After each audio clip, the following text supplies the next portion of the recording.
ചോറിന് കൂട്ടാനായി നല്ലൊരു പാവയ്ക്ക തോരൻ ഉണ്ടാക്കാം.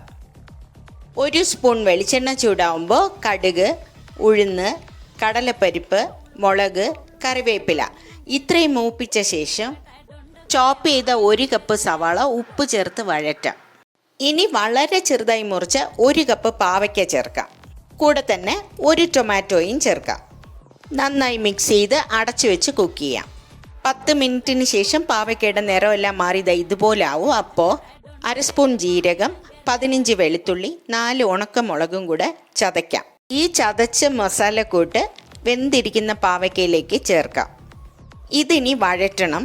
ബ്രൗൺ നിറം ആവുന്നതാണ് അതിൻ്റെ പാകം. അവസാനം 1 സ്പൂൺ നാരങ്ങ നീര് കൂടെ ചേർത്ത് യോജിപ്പിച്ചെടുക്കുമ്പോൾ നല്ല രുചിയുള്ളൊരു പാവയ്ക്ക തോരൻ റെഡി. നല്ല ചൂട് ചോറിൻ്റെ കൂടെ ഈ പാവയ്ക്ക തോരൻ നല്ല രുചിയാണ്.